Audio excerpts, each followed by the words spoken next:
good afternoon or evening, wherever you are. Thank you for joining us. Welcome to the International Advertising Association's Global Advertising Law and Policy Issues Fireside Chat. Today's Fireside Chat is with Kathy Bate, who I think is probably going to pop up on the screen momentarily.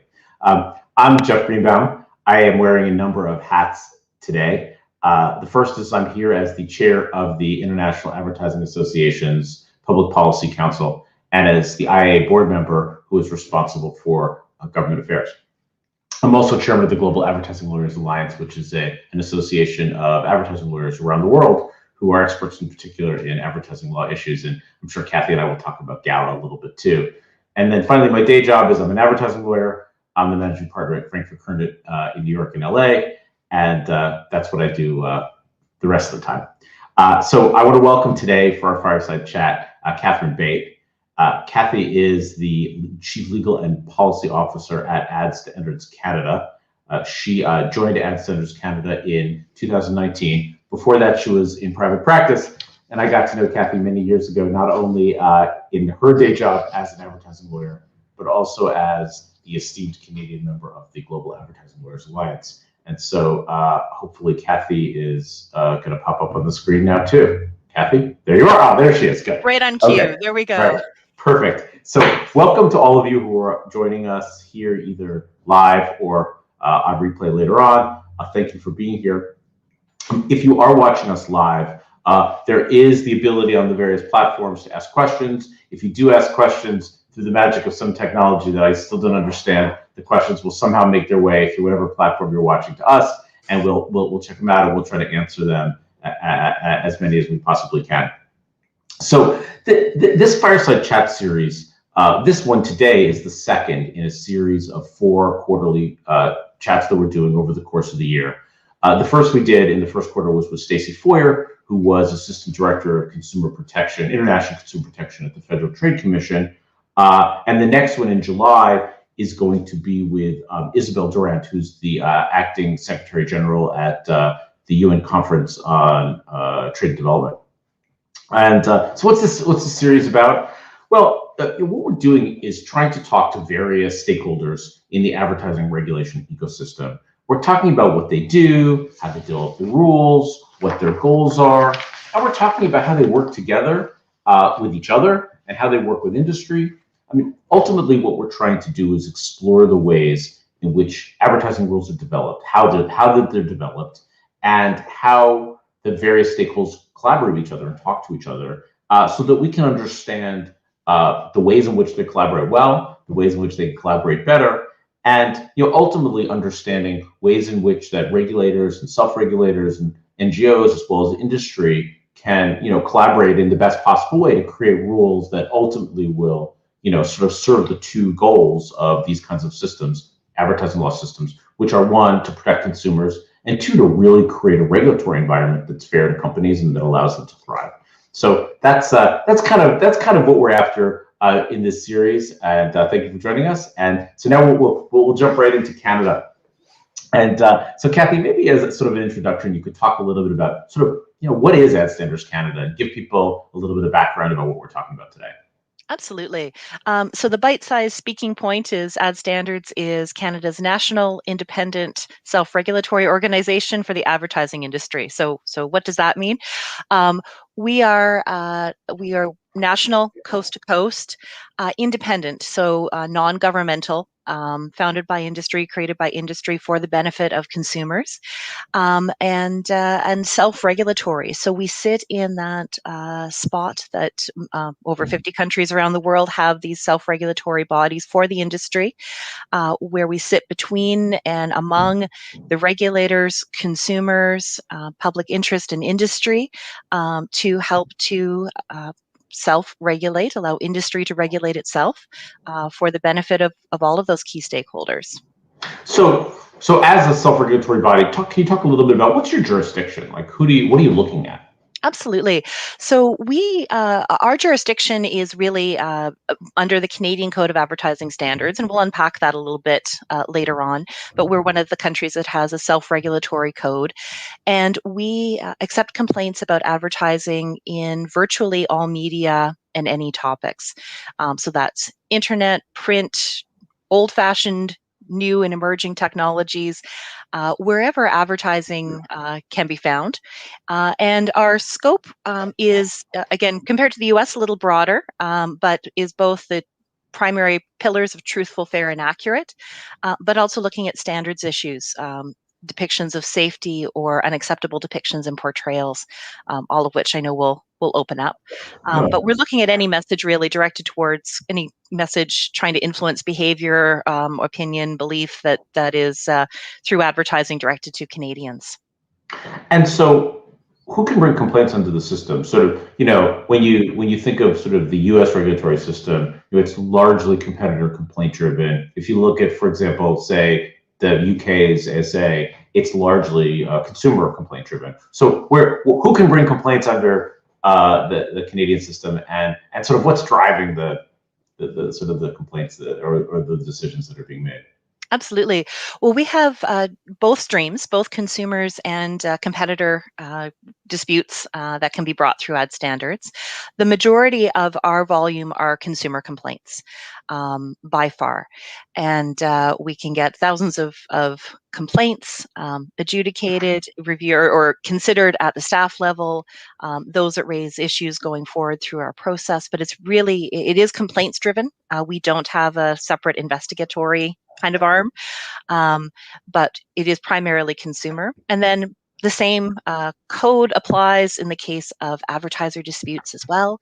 So parties can bring complaints and disputes. We updated our dispute procedure a couple of years ago, and I think it's a testament to the fact that it's working, that we're actually seeing fewer in a way. And here's why I say that, or fewer than, for example, in the United States. I'm hearing anecdotally, one of the requirements that we have in our system is that the parties have to have tried to come to a resolution before they contact us. And I am hearing success anecdotally from folks who say that, we thought we were going to bring a complaint to you, but at the 11th hour, it resolved before having to come to ad standards. So that little mechanism hopefully is seeing effective resolution for the parties, even though we don't see as many of the competitor disputes. And talk a little bit about how do consumers know about it? How do the complaints get brought? I mean, it's such an interesting difference to see that we have some self-regulatory systems that really are essentially almost a replacement for lawsuits or a replacement for regulatory action at sort of like the U.S. system. Whereas Canada, UK, and others too, it's really serving a very, very, in many ways, kind of a different need. So how is that working? Like how do you get the consumers to make the complaints? Well, how does that process work? Absolutely. So we try to be out there in terms of making parties and consumers aware that we exist. We don't have any current PSAs out there right now, but we get the support of our media partners to put out PSAs on our behalf so that the consumers know that we're a body that can be reported to. Social media has helped a lot as well, because people will comment on ads and say, "Hey, someone should tell ad standards about this one," and we're able to say, if you have a concern, here's the link, and direct people. We receive complaints from consumers. Again, it's all issues, all sophistication, all levels. So we do receive everything from the handwritten letter, mailed to our office, through to our online e-complaints form, where you can upload photos of the advertising and that sort of thing, and we can take the case from there. But it only takes every consumer who submits a complaint, we respond to. And of course, sometimes the complaints aren't necessarily things under the code. They may say, I've seen this ad too many times today. And we'll still pass that along when we've got a relationship with the advertiser, if they're one of our members and we've got a contact, just so that they know that, hey, consumers aren't necessarily happy, but we're not taking any action, obviously, right through to more significant and potentially raising issues under the code.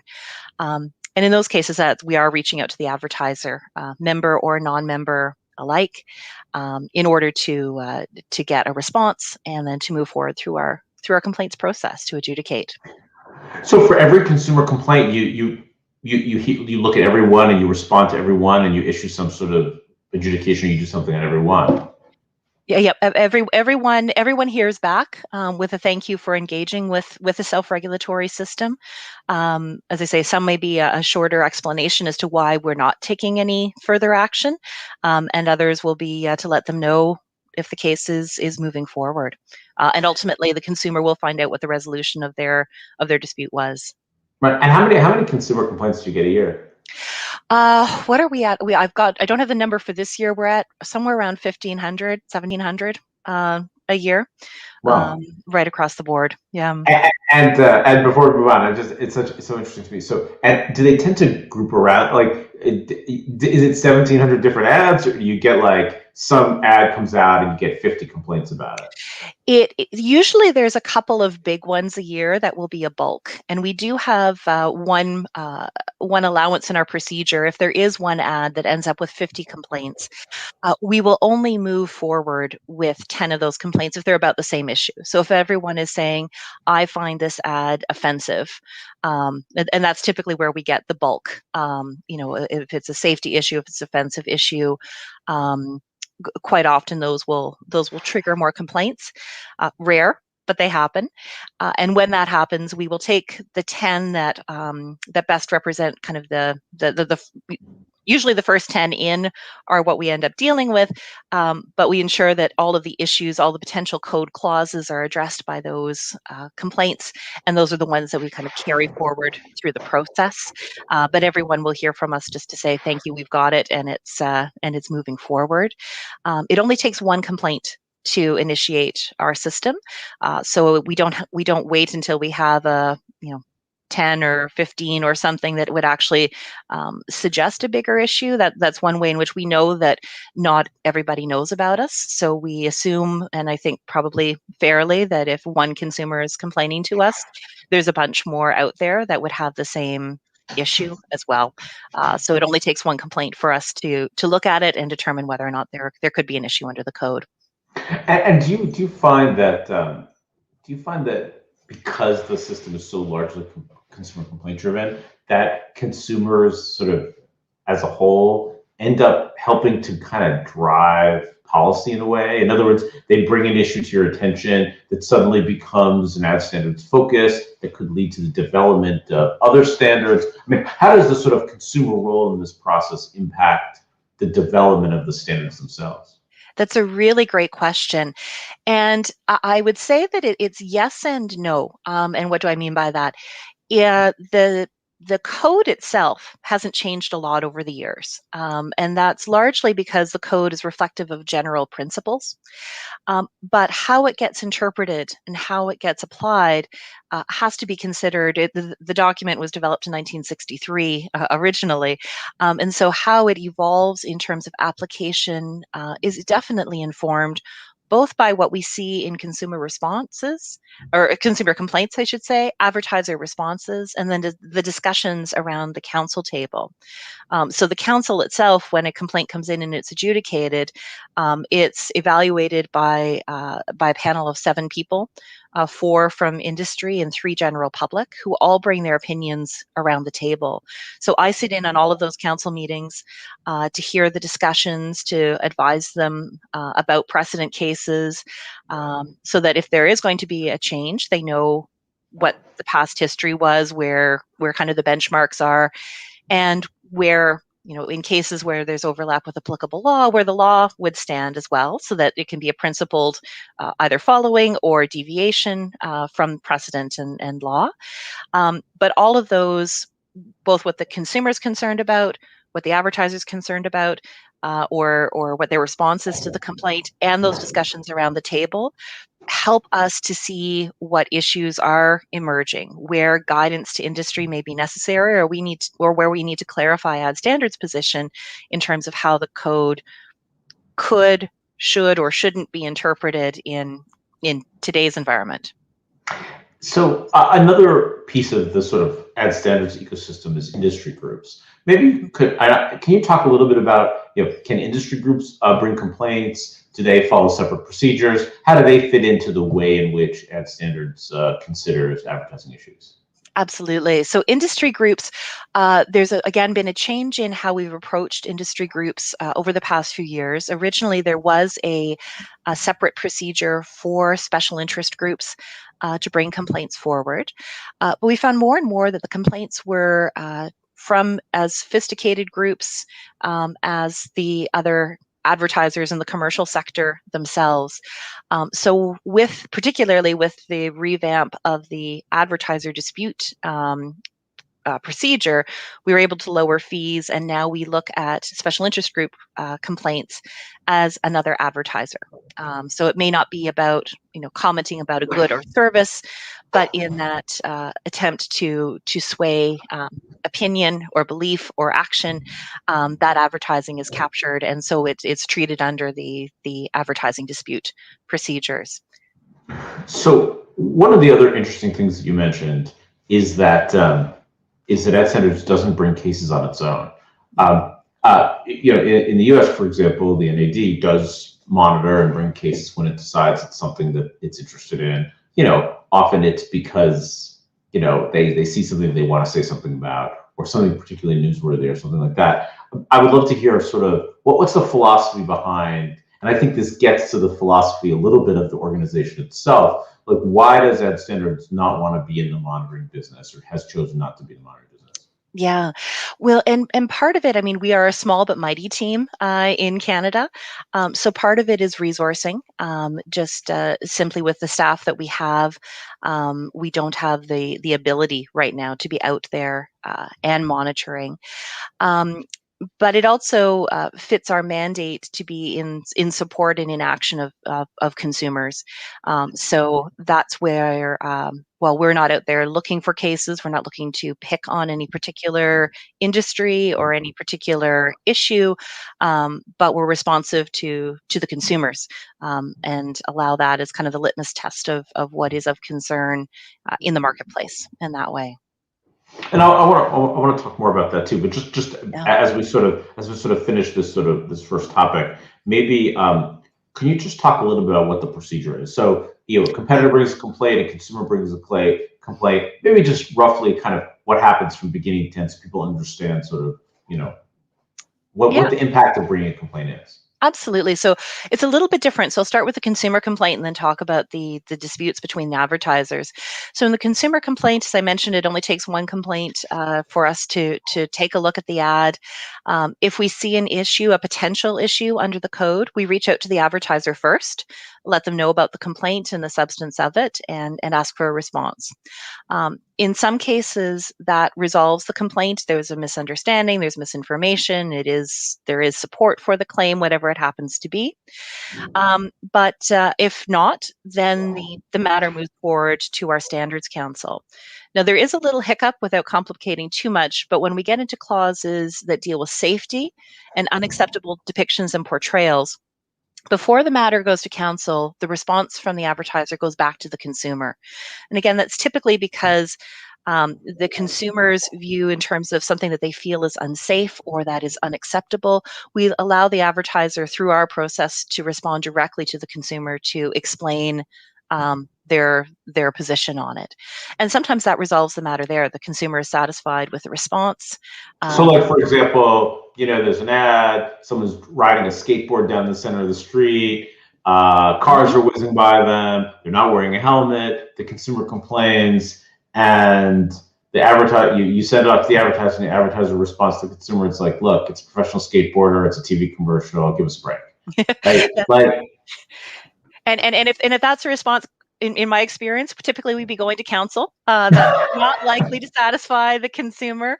But if they said, "Look, that is it treated like a private dispute?" I mean, if they go, "Oh, I get it, that's cool," and then you let it go. If the consumer is satisfied, we don't continue the case against the advertiser. So if they've satisfied the consumer, then the issue and the consumer's concern about that depiction is resolved.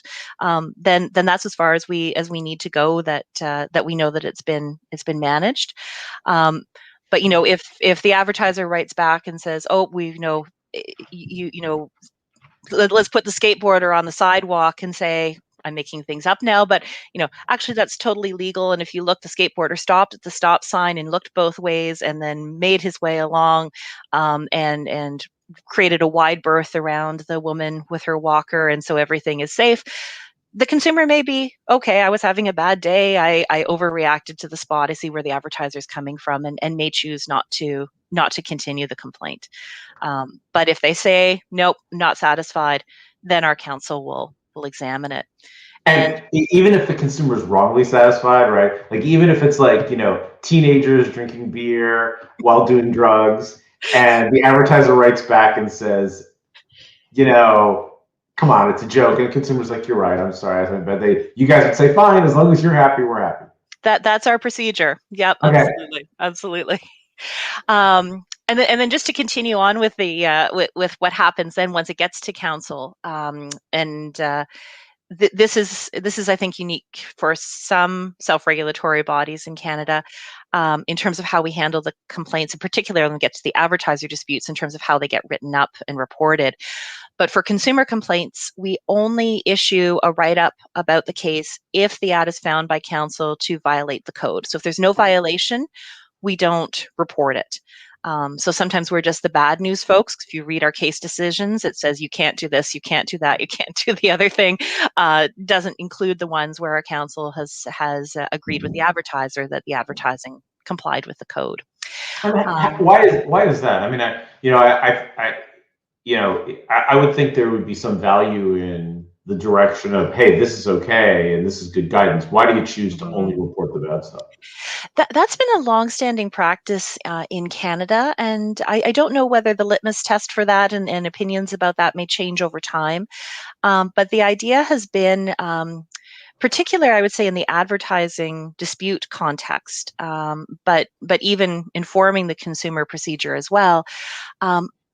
The concern not to bring the advertising industry into disrepute.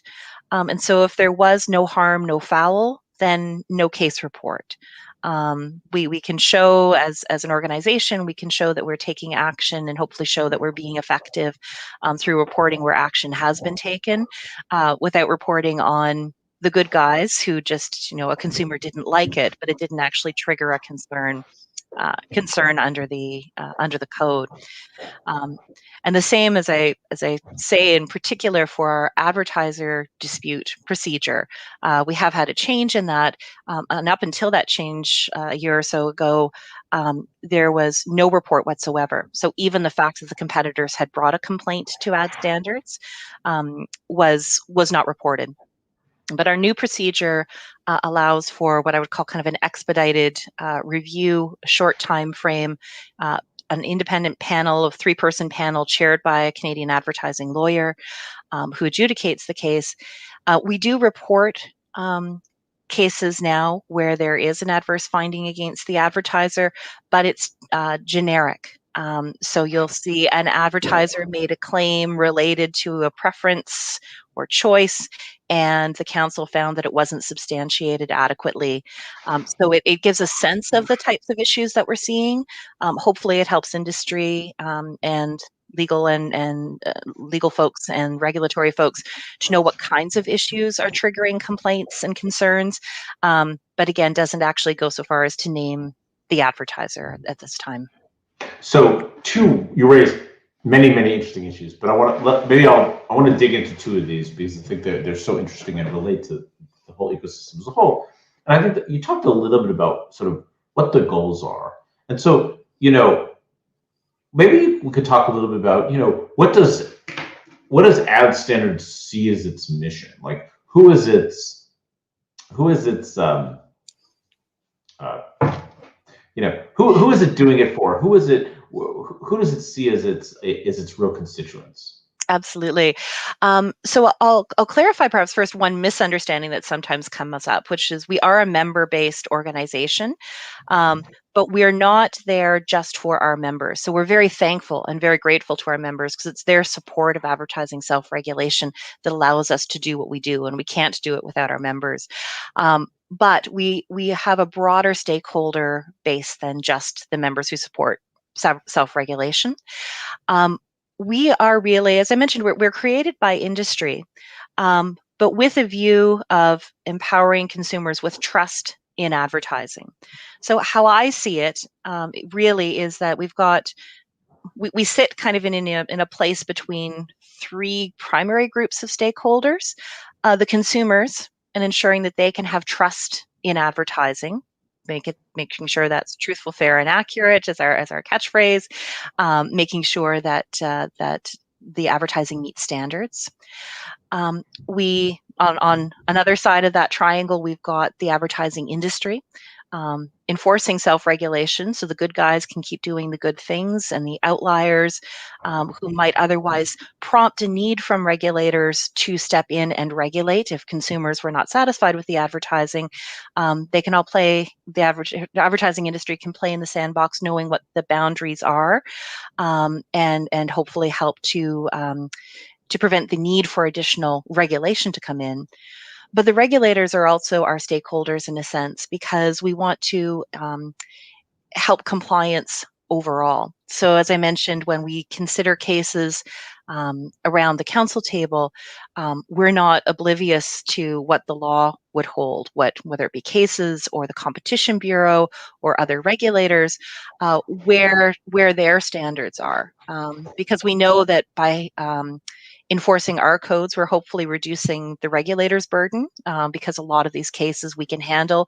We're driving for compliance, so there's no penalty. Our request is that people voluntarily amend or remove the advertising from market. We're just looking for compliance. So if the advertiser can work with us and come to a good resolution without needing to go to the regulator, that's a win-win for the regulator and hopefully for the advertiser as well. But we have really great relationships with the regulators, primarily the Competition Bureau, but also Health Canada and CRTC, particularly on the pre-clearance side, which I know we'll talk about in a little bit.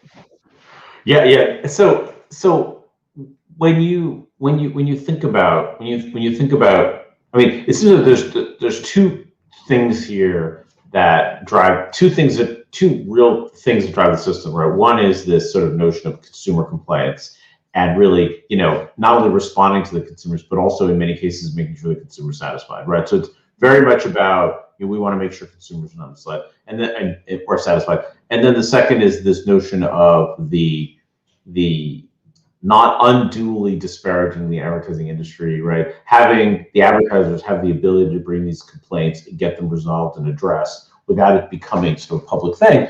And I guess it's an interesting.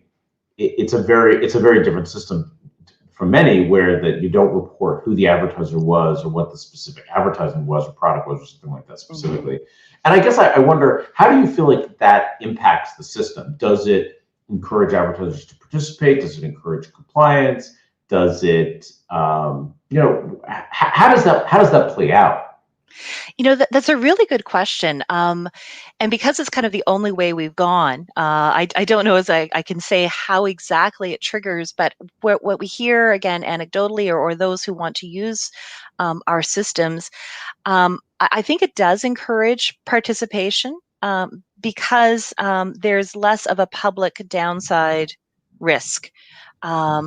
So, for example, the advertiser, through a consumer complaint, an advertiser who chooses to say, you know what, we're going to amend or withdraw the advertising, they're not going to be written up. So whether it be for PR purposes or whether it be for the fear of class action, there isn't going to be something out in the public that says, oh, this ad was deemed to be misleading by ad standards. So sorry, so are there some situations where you would actually identify the advertiser or what happened?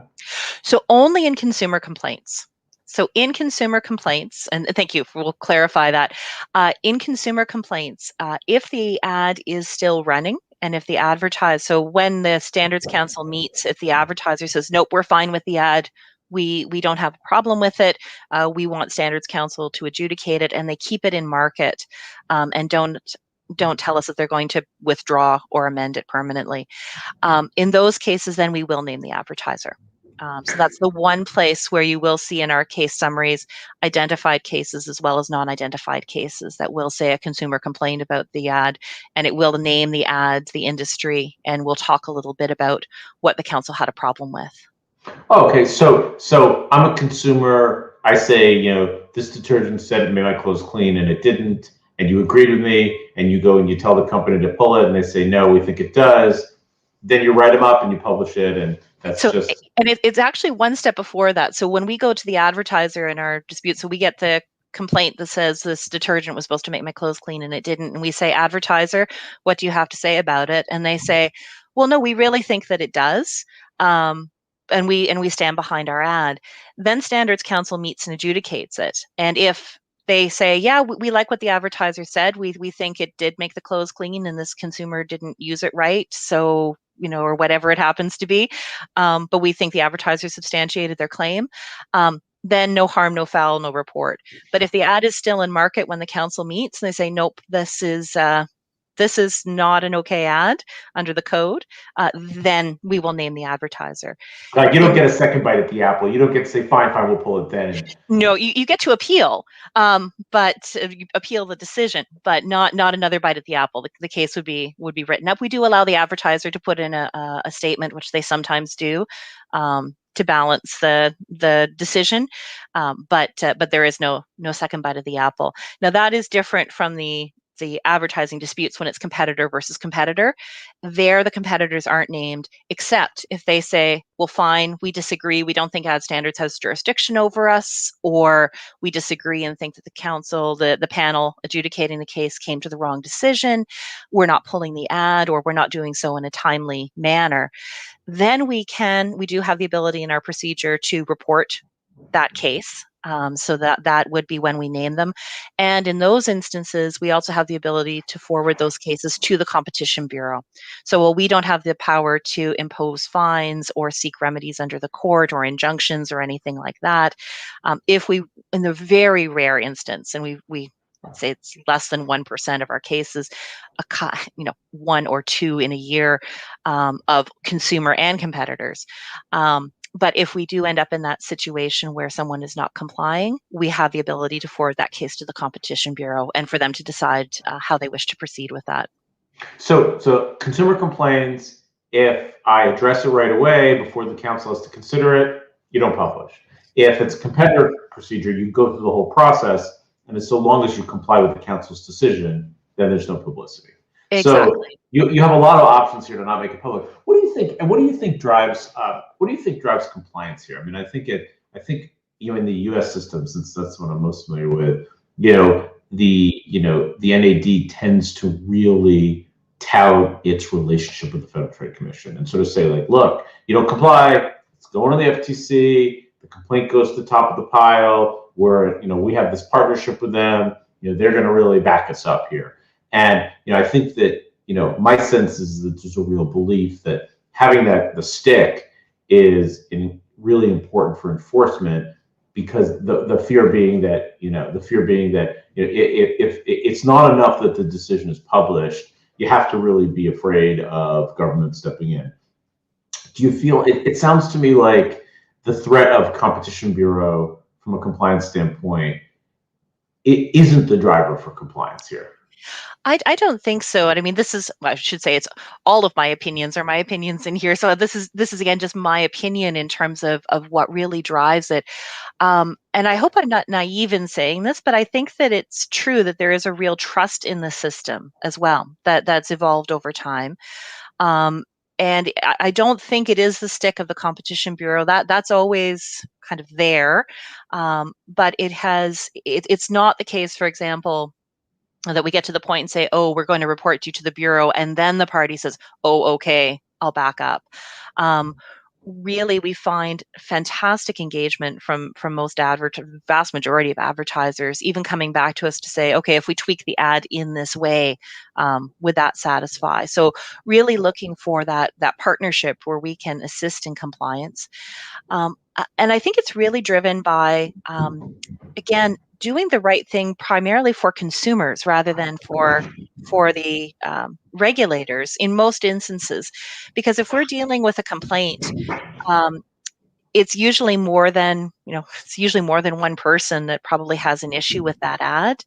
And whatever the issue happens to be, it shows that there is something that could be done in a way that might resolve that concern with consumers. So rather than upset consumers, find a way forward that will still keep the marketing message and make it a good news story about the ad rather than a negative PR experience for the brand. And statistics-wise, like how often are you publishing decisions that identify the advertiser? That's a good question. You know what? I don't have this year's stats. It varies. I would say if I had to guess, it would be 2/3 to 1/3, where 1/3 of the cases in the consumer category we're publishing the advertiser because they're still in market with the ad, and sometimes that may be because they fully, they want to defend the ad to the fullest. They're not concerned about the potential issue raised. And of course, some have concerns with the issues under the code and some don't. Some are, again, the majority want to do the right thing, but they may want to wait and see where council actually nets out on a particular matter. And on the competitor side? On the competitor side, in recent history, we haven't had to name. I think there's been one case which predates my time. Wow. At ad standards. When I was in private practice, I'm aware of it, but before my time, when we actually have named the advertiser in public. During my time, we have reported one advertiser to the Competition Bureau, who then quickly, it wasn't a question of agreeing, it was a question of timing in terms of the rapidity of pulling materials from market. And once we got that undertaking in terms of what their timing would be, we let the Bureau know as well that they had then stepped forward to comply. But I did have to let the Bureau know once. Interesting. So I guess one way, we sort of went down one road, but just to sort of finish up the sort of procedural point, can you talk a little bit about ad standards pre-clearance procedure and the pre-clearance checkmark? Absolutely. So our pre-clearance division, everything we've talked about so far under the code has been reactive. So we get the complaint, we get the dispute, we adjudicate it and move forward.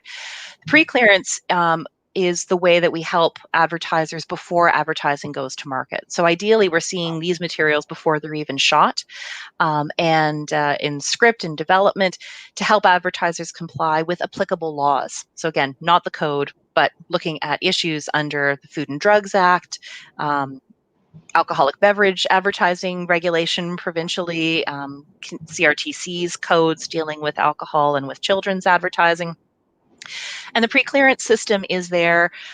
In some cases, it's a practical necessity. So for broadcast advertising, the broadcaster will look for a pre-clearance number from an association. So I know in the States, networks will often look at the ad and decide whether or not to run it. Here, Think TV, primarily for most of the broadcasters, is that clearinghouse, and they will look for our number or for a pre-clearance number on the script before the ad can air in broadcast. But we accept advertising in our regulated categories in all media virtually to help advertisers comply. The check mark is something that we've had for some time in a different format for our health products category, really because we wanted to give, and the same principle applies, give advertisers a way of reflecting that they are doing the right thing. Again, building trust in advertising to know, hey, what you're seeing here is legit, it complies with applicable law, and this advertiser is doing the right thing. This ad can be believed. So what we've done recently is to roll out this pre-clearance check mark, a little icon or bug that you'll see hopefully in ads as our advertisers who use our services pick it up, as a way of saying that ad has gone through the pre-clearance system. So again, all feeding into that goal of building consumer trust in advertising, and particularly in digital. We find that consumer trust in digital advertising lags, and so this is one of the reasons why we were developing this as a click-through bug that would work in the digital banners and that sort of thing, as a way for consumers to identify it the same way they might see the Ad Choices logo or other bugs to know, yes, this one can be believed. And what's the relationship between something that's been pre-cleared and when it gets challenged? So Excellent question. The pre-clearance looks at the specific codes and regulations, rules and regulations, because basically the law and the regulatory guidelines. So 90%, I'm making up a number here, but really most of the time, if you comply, because those provisions include things like false or misleading and, the whole gambit, most of the time, it's unlikely then to come to a challenge because our pre-clearance team will already have looked at it, will have assessed that it's fine, and will have gone on to air. Now, we don't review every piece of evidence. So sometimes we will rely on an attestation from the advertiser that says, yep, we've got support on file to support the claim. Um, or it could be an issue of a standards issue. And in those instances, for example, the kid skateboarding down the middle of the street, no helmet, um, there's nothing in law that would stop that ad from going on air. And we'll give the advertiser what we call a code warning, which is just a heads up to say, you might get a complaint about this one. So in the case that we get a consumer complaint about an ad that's gone through pre-clearance, we will ask the advertiser for those questions behind the file. So, okay, you said you had substantiation for the ad. Now we need to see it and actually adjudicate whether or not, yes, it's there, and is it sufficient? Does it meet applicable requirements? Or you know what, we warned you about the skateboarder, or even if we didn't, that's not what our pre-clearance covers, and so those cases would go forward.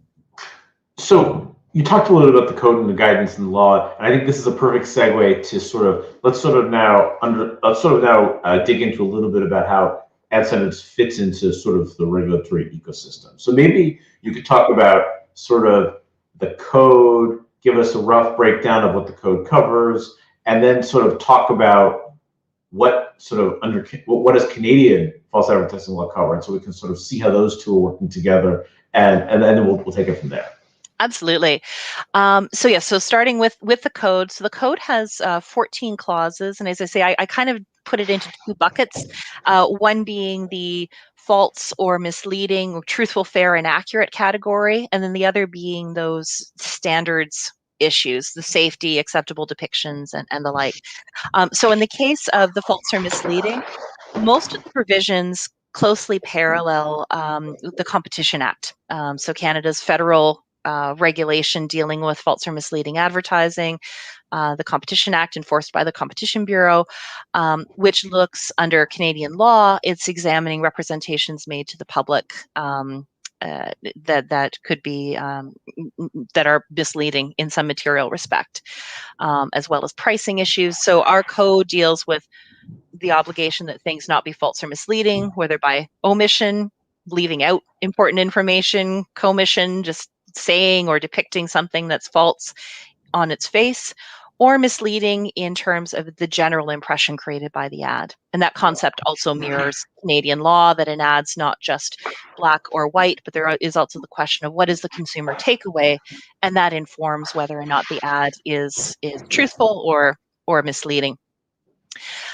Pricing issues also come under that bailiwick in terms of savings claims and legitimate price claims, bait and switch, and all of those that parallel in some way the Competition Act as well. Then the other part of the code is not paralleled in law. It is in international self-regulatory systems, but the two main clauses where we receive really, there's three clauses where we receive the most complaints from consumers. The first is truthful, fair, and accurate, our clause 1. Is it false or misleading? And then the other two are clause 10, which is our safety. So depicting or encouraging unsafe scenes, which can be that skateboarder.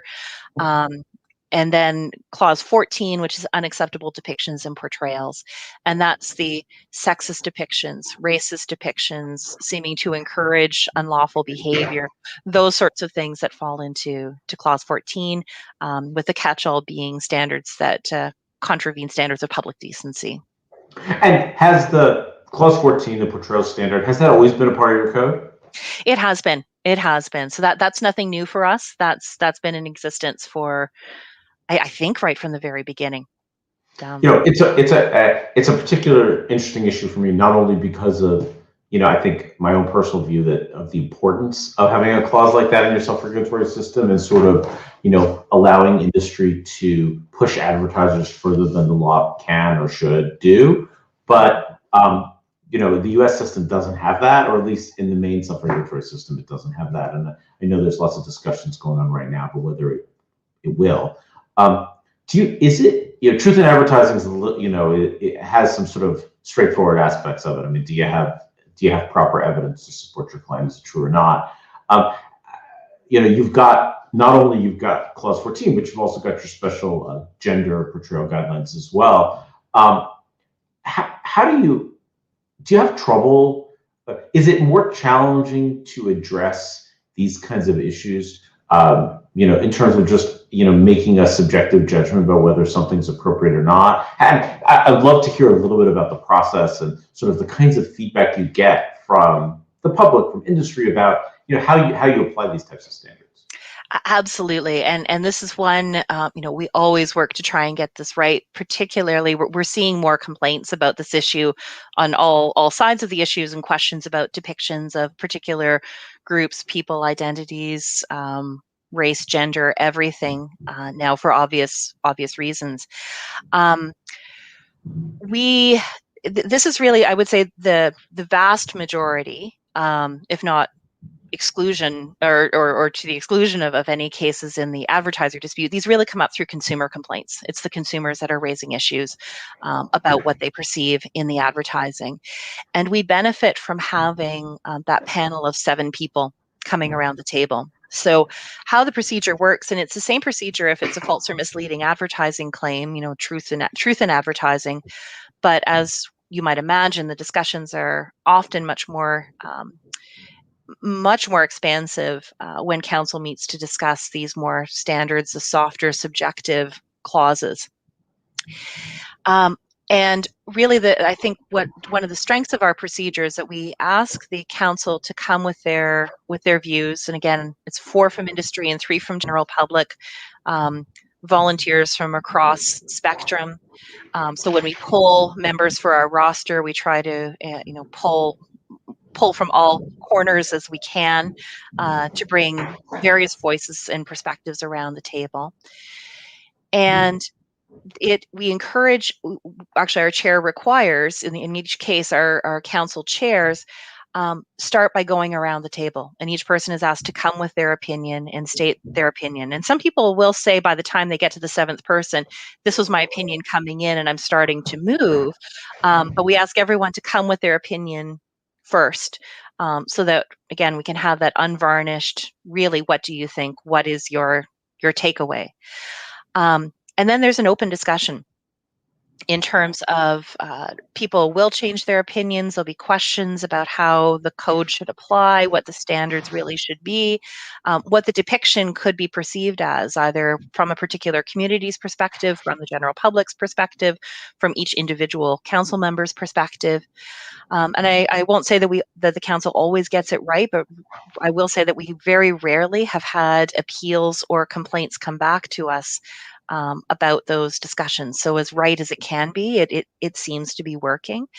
Now, it is something that we're working on, that I'm working to develop some additional training for council members going forward, to help to arm them with things like unconscious bias training and that sort of thing, to better arm them not only as individuals, and hopefully thoughtful individuals in society who would think carefully about these things, but also to be even better equipped to come to the, I'll put in quotation marks, right decision on some of these, as I say, I call them softer because they're standards, they're subjective, but harder in a lot of cases, questions.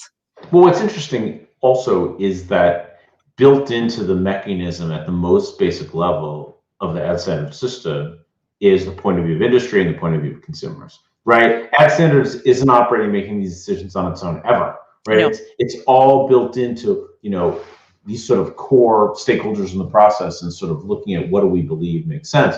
Can you give an example of, your sort of code 14, something that crosses the line, something that doesn't cross the line? Like what's an acceptable portrayal? What's an unacceptable one? Yeah. So again, we don't tend to we don't tend to report the ones that don't cross the line. But I will say, I think I can give this example without naming names. Well, actually, let me talk for a minute about COVID, because I think that's a good example where we have had questions about clause 10 and 14 come up in terms of depictions of people. This gets out of the race and gender category, but still questions of complying with laws or endangering other people in terms of depictions of masks and social gatherings. So we've had a lot of complaints about advertising. Consumers obviously anxious, to say the least, as we all are during these COVID days, and a lot of questions and concerns raised about advertising that did not show people wearing face coverings or congregating in group settings. So we had some advertising. I'll talk about one case that we have talked about in public with the permission of the advertiser in generic terms, but it was a case for travel tourism ad that showed people gathering and obviously implied that one could even travel to a different province in the country, which isn't supposed to happen, certainly not for recreation at this point, as we're all encouraged to be staying home. And this tourism board was in the East Coast, where there's a bubble that you're really not supposed to be going into. They're trying to restrict travel entirely. And so for that reason, there were questions from consumers about how they could be advertising travel tourism, gathering around tables and whatnot in restaurants in this jurisdiction. But the ad was developed in such a way that it showed a pause button and a play. And so it was on pause and it played and then it paused. And basically, I'll forget the exact wording, but it's basically saying when we're ready, when everyone's ready, we'll be here. So it is clearly an aspirational message. Did show all of those. But it also seemed like it was a false advertising case. I mean, it almost wasn't a 1014 case. It was almost a one case, right? It was almost you're advertising a product that's not available.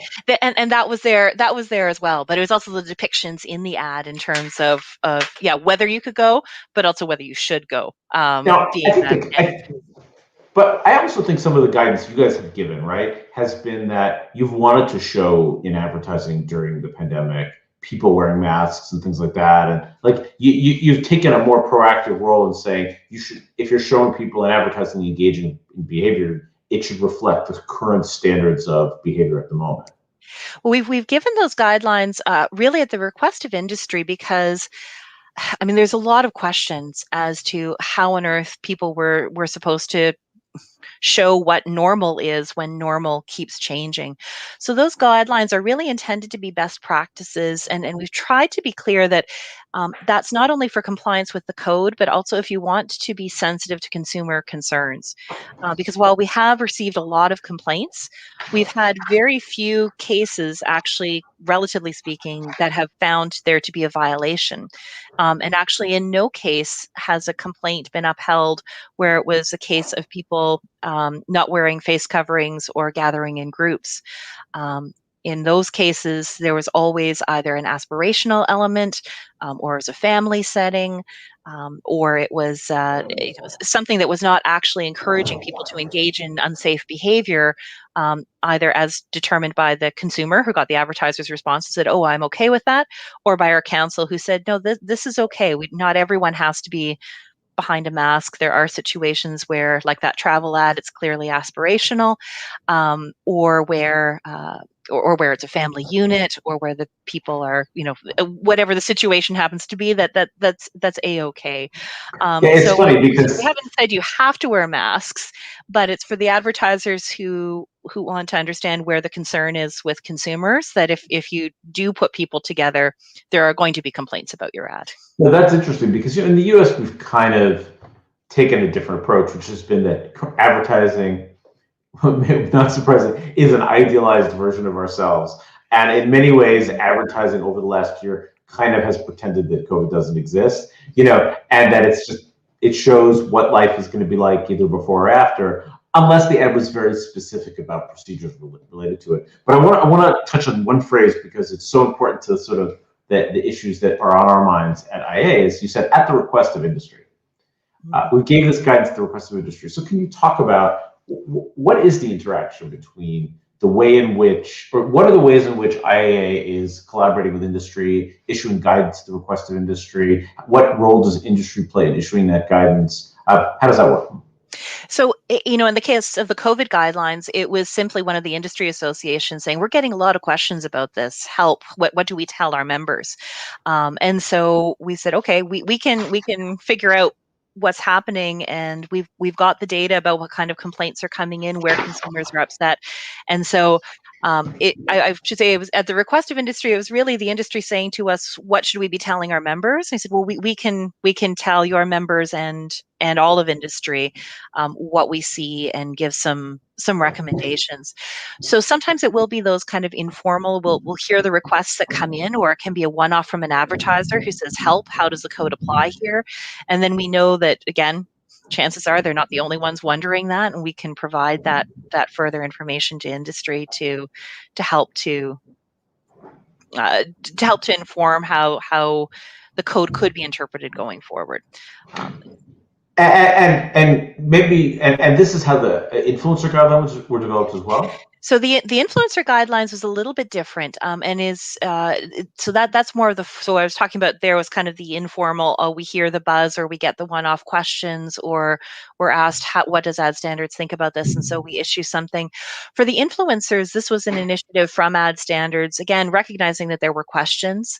It was stemming in part from, of course, the FTC's influencer disclosure guidelines, and saying, well, how does this apply in Canada? Because at that point, the Competition Bureau hadn't yet actually developed Canadian-specific guidelines. So for me, back in private practice, I'd be saying, well, look to the FTC, it's the same principles, but there wasn't really a cornerstone for Canada to say whether we were the same or different, other than the general principles.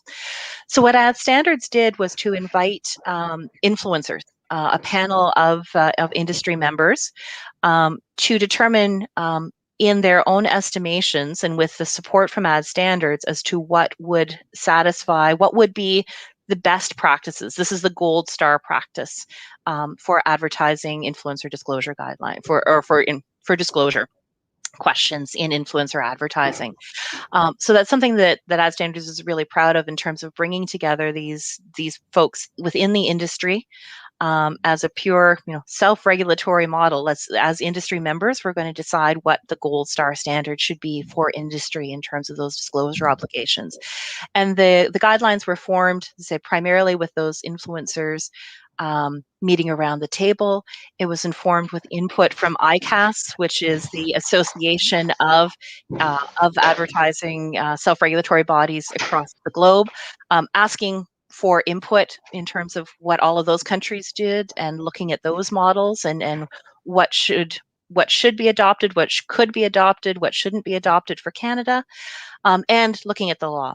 So before I joined Ad Standards, I was part of that committee, speaking from the legal perspective in terms of at least my views and interpretation and application of what the laws would be from, and we also had input from the Competition Bureau directly as well, who now have their guidelines as well, but their initial thoughts also informed that document. So that was a great example of bringing together industry to take the thought leadership on an issue, bringing in the regulator as well as a stakeholder to come up with the guidelines that can be used to inform the code and inform council now when they review influencer advertising cases. So again, a perfect transition to the last thing I want to ask you about, which is you talked about ICAS, which is the International Council of Advertising Self-Regulation, and you talked about sort of looking at them and getting guidance from them, or at least coordinating at least a little bit with them and understanding what was happening around the world. You talked about, referencing the FTC's standards. How relevant is it to you, or important, or about what's going on around the world as you develop your standards? How do other countries' practices inform your own decision making about where you think the standard should go? Absolutely. It is, I think it's important. I mean, we operate in a global ecosystem. Advertising is a global ecosystem. So we can't operate in a bubble or with Canada's head in the sand in terms of what's happening from a global perspective.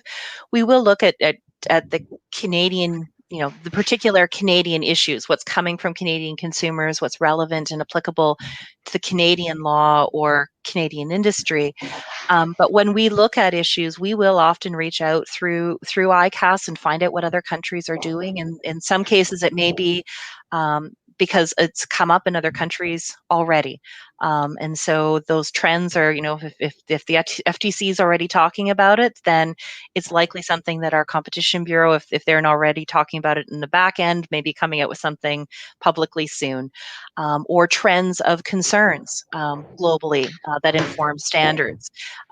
It's all in that global ecosystem of what we need to be aware of, and then determine where in that Venn diagram, where does Canada sit of what's coming up in other countries. So harmonization or standardization across countries is not the goal. But if there is a reason for an outlier, to understand why Canada would be different from somewhere else, have a principled reason for that, and really understand how it applies, so that again, consumers have the same or similar standards across across jurisdictions. Advertisers can expect similar principles to apply, where all of that makes sense. That's great. Thank you so much, Kathy. This is a super interesting, great conversation. I love talking to you and doing this. And thanks to all of you who joined us for this Fireside Chat today. We hope you will join us in July for our Fireside Chat with the United Nations and talk about these issues from another perspective. So thanks to all of you for joining, and thanks again, Kathy. Take care. Thanks, Have a good day.